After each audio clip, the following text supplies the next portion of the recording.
৩৬ দিনে নয় ১৭ বছরের আন্দোলন সংগ্রামের ফল জুলাই গণ অভ্যুত্থান, কিন্তু সেই সংগ্রামে কালিমা লেপনের চেষ্টা চলছে বলে অভিযোগ বিএনপির। জনপ্রিয়তায় ঈর্ষান্বিত হয়ে কিছু রাজনৈতিক দল বিএনপির বিরুদ্ধে ষড়যন্ত্রে লিপ্ত বলেও অভিযোগ নেতাদের। রাজনৈতিকভাবে হেয় করতে দায় চাপানো হচ্ছে সোহাগ হত্যার। তারেক রহমানকে নিয়ে কটূক্তি বরদাস্ত করা হবে না বলেও সাফ জানিয়ে দেন নেতারা। আইন শৃঙ্খলা পরিস্থিতির অবনতি, পরিকল্পিতভাবে দেশকে অস্থিতিশীল করার ষড়যন্ত্র ও বিএনপির ভারপ্রাপ্ত চেয়ারম্যান তারেক রহমানকে নিয়ে কটূক্তির প্রতিবাদে রাজধানীর নয়াপল্টনে স্বেচ্ছাসেবক দলের প্রতিবাদ কর্মসূচি। একই কর্মসূচি ছিল সারা দেশের মহানগর ও জেলায়।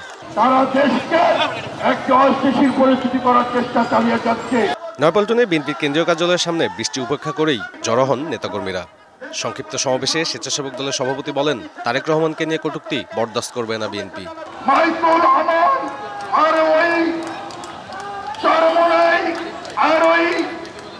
বাংলাদেশ চিলড্রেন পার্টি যারাই থাকুন না কেন আমাদের কোনো সমস্যা নাই, কিন্তু জিয়া পরিবার, খালেদা জিয়া, তারেক রহমান আমাদের আবেগ এবং অনুভূতির জায়গা।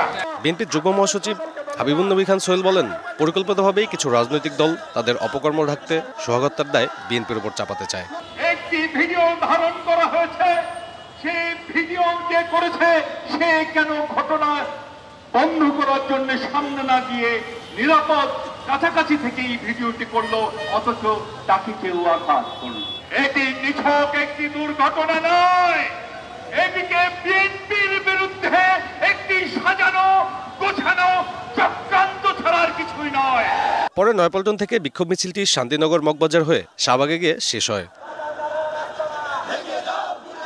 এদিকে ঢাকা বিশ্ববিদ্যালয়ের টিএসসিতে ছাত্রদলের এক অনুষ্ঠানে যোগ দেন বিএনপি স্থায়ী কমিটির সদস্য সালাউদ্দিন আহমেদ। বলেন, বিএনপির গণতান্ত্রিক আন্দোলন সংগ্রামকে কালিমালিপ্ত করার চেষ্টা চলছে। যারা আজকে ঐক্যের মধ্যে ফাটল সৃষ্টি করতে চাচ্ছে তারা কারা? আজকের এই শোকের দিনে কেন আমরা বিগত ফ্যাসিস্ট স্বৈরাচারী শেখ হাসিনার আমলের নির্যাতনের কাহিনী আমরা ভুলে যাচ্ছি? যারা গণতান্ত্রিক আন্দোলনের সংগ্রাম করেছে, সেই সংগ্রামকে কালিমালিপ্ত করার জন্য আজকে অনেক কলমজীবীর অবিরাম চেষ্টা আমরা লক্ষ্য করছি। যারা বিভিন্ন ঘটনায় বিএনপির শীর্ষ নেতাদের বিরুদ্ধে কুৎসা রটাচ্ছে, তারা ফ্যাসিবাদ ফিরে আসার পথ সুগম করছে বলে মন্তব্য করেন সালাউদ্দিন আহমেদ।